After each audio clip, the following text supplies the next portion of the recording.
streets of London, panic on the streets of Birmingham.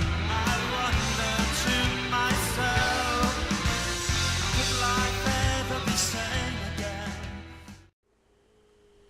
Hey, what's going on? It's Dr. Gonzo Boogie here again, back for another vinyl record update. And it's actually been a while since I did my last vinyl record update, because I don't buy vinyl records all the time, just every once in a while. If I'm at a thrift store or something like that, sometimes I stumble across some cool vinyls. But I also like to check out record stores and other random places that sell records and see what they have. And actually over this weekend I picked up 3 really awesome records, Blondie records that I've been wanting to add in my record collection for a while now. And I found them at this really cool store called Wild Bill's Nostalgia Shop. And this store was just as awesome as a store can get. Like, the whole outside is like painted, kind of with like a 60s psychedelic look, but just the whole structure of the building is weird in general too. And there's monsters and clowns and everything else painted around the walls of this place, and it just looks awesome. And it also has like a haunted house carnival like walkthrough thing.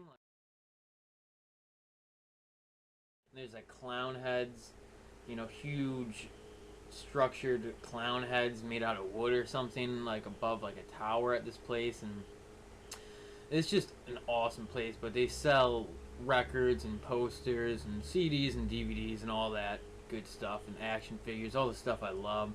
So I actually went there over the weekend with my friend Mike. He drove, because it's a good 40 minutes away from where I live, but it's around the area that I live at. And I bought 3 awesome records, which I'll be showing in a second, which were all Blondie. And I also got a couple posters too, like this B-52s poster, which is behind me, which is an awesome poster. That's for their Cosmic Thing album, which is my favorite B-52s album. And I listen to that album probably every week, multiple times. Just one of my favorite albums ever. So I was really excited to get the poster. But I also got a couple of Debbie Harry and Blondie posters too. And they just had so much cool stuff there, magazines and everything. Like, I can't wait to go back, because next time I go back I'm buying a ton more things. But other than that, I also have some records that I found at thrift stores and other flea market type areas too. So I'm just going to go through everything I bought recently and show you guys what I picked up. First up here are the 3 Blondie records I got at the Wild Bill's Nostalgia Shop. And first off, I picked up their first album, Blondie, self-titled, which is really awesome. This is, you know, one of my favorite albums, but I like every single one of Blondie's albums. But I actually didn't have this one on record, and I've been looking for it for a while. It's actually harder to come by than I thought it would be. It's harder to come by than their 80s and late 70s stuff, like the E to the Beat and Auto American album, and of course the Parallel Lines album. So this one's a little bit harder to come by than that, but just really cool. It has some great songs in this, Ex Offender and In the Flesh, just some early Blondie classics on this one. And then I also picked up their second album, Plastic Letters, which is really cool too. I'm a huge fan of this album also. I think it's one of their better albums all around. There's some really good high energy stuff on this album. Great pop punk stuff. Really good. And Blondie is, again, probably my favorite band out of bands. I just love Blondie. Listen to them all the time. But these are really cool. And then I picked up Blondie's last album during the 80s before they reformed in the late 90s, early 2000s, and this was The Hunter, which I actually think this is a good album. It has a similar style to their Auto American album, but it's not as good, and the album cover is definitely not as good, because the Auto American album cover is one of my favorites. This was their follow-up to that. And I actually think this is one of their worst album covers. Just has a very cheesy, I don't know, I think it's a very unappealing album cover, which is something I rarely say when Debbie Harry's on it. But this is cool anyways. I've been looking for this one on record. I figured this would probably be the hardest one for me to get on record. So now I actually have all of Blondie's like main discography on record. I have everything up to The Hunter, and then I also have a couple copies of the Best Of, the original Best Of album. And then I have some of their 12-inch singles and a couple 45s from Blondie too. But I've done videos about my Blondie collection, so if you want to see some of my other Blondie stuff, you can check out those videos. But really cool here anyways. And probably my favorite track on this album is Dance Wag, which I just think is a really cool song. It's like almost a throwback to the 60s, like R&B music. Alright, next up here I have a couple records I picked up from the 80s synth pop band Berlin. I picked up their first album or EP, which is called Pleasure Victim. And I think this is their best album. I've heard some of their other stuff in there. Take My Breath Away song, of course, their most famous song, which isn't on this album. That came out on their third album, I think. But altogether, I think this is their best album, and it's really the only album from them that I listen to a lot. I really like to listen to this one. It has some really good songs on it. The Metro is one of my favorite songs, and Tell Me Why is also a good song, but The Masquerade and everything. This has a lot of good songs. I would almost say this has all my favorite songs from them on it. Just a really cool looking record also. Pleasure Victim, Berlin. And then I picked up a single 45 from them, which is for the single from their album Pleasure Victim, which is Sex, I'm A. And that's the name of the song. And this is also a really cool single. The B-side is Tell Me Why, which is one of my favorite songs from them. But the A-side is a cool song too, and I really like the cover for this. It's cool. It was clipped in the corner, which tends to happen sometimes with records. You know, you find them clipped in the corner.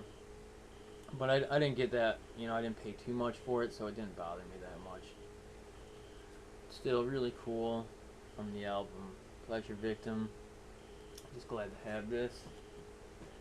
And then this is the first album from Public Image Limited, which was the band that Johnny Rotten made after he had left, after the Sex Pistols broke up. And they put out a couple of albums, and I haven't heard any of their stuff really good, so I'll be definitely interested to check out some of this album. But from what I heard of them before I bought this, it was, you know, they have some pretty cool stuff. Has more of like a post-punk sound to it than like a hardcore punk sound, as the Sex Pistols were. But this is cool. Glad to get this, and really cool looking record, just called Album. And I think the CD version of this is called like Compact Disc. And the cassette of this might just be called cassette. It's like one of those things, but still, I think this is pretty cool. And then last year I picked up a couple records from the Supremes, and these aren't in the best condition, but I only paid a couple dollars for each one. And this is I Hear a Symphony, which is that's a good song, and this has some really good songs in it. This actually has my favorite song from them on it, which is why I picked this one up. My World is Empty Without You, which I think is their best song, and I want to do a like post-punk punk rock version like of that song. I think that would be an awesome song to do, like a Cure-esque like version, like cover of a song of. So that's always been a dream of mine. Maybe one day me and my band will do that. But yeah, it's pretty cool. It has some really nice songs in this. Like I said, the record isn't in the best of condition, but a lot of times these records from the 60s, they're hard to find cheap in really good condition. So I was just glad to get it for a couple bucks anyways. And I also picked up another record from them, Where Did Our Love Go? Which this is another really cool record with a lot of good songs on it. And the Supremes are probably my favorite 60s group, which is probably surprising to a lot of people. Well, actually my favorite 60s group is probably the Velvet Underground, but when it comes to more like 60s pop music, I would say the Supremes is where it's at, in my opinion. They just have good song after good song. Really cool there. And then last year I picked up this Donna Summer Greatest Hits. which is pretty cool. I would say I'm like a casual fan of Donna Summer's music. I like some of the stuff she put out in the late '70s and early '80s. Kind of has like a disco-y feel to it, and it's the type of stuff that like influenced Blondie to do Rapture, which are songs that I love. So, some pretty good stuff. Glad I picked this one up too. I actually want to get this on CD, this record. But that is actually everything that I picked up for records recently. And I think when I start doing these record updates, like the next time I put one up, I think I'm going to start showing the CDs that I buy too, because I actually collect CDs a little bit more than records, even though I tend to pick up more records than I do CDs, just because usually I find records for pretty cheap prices.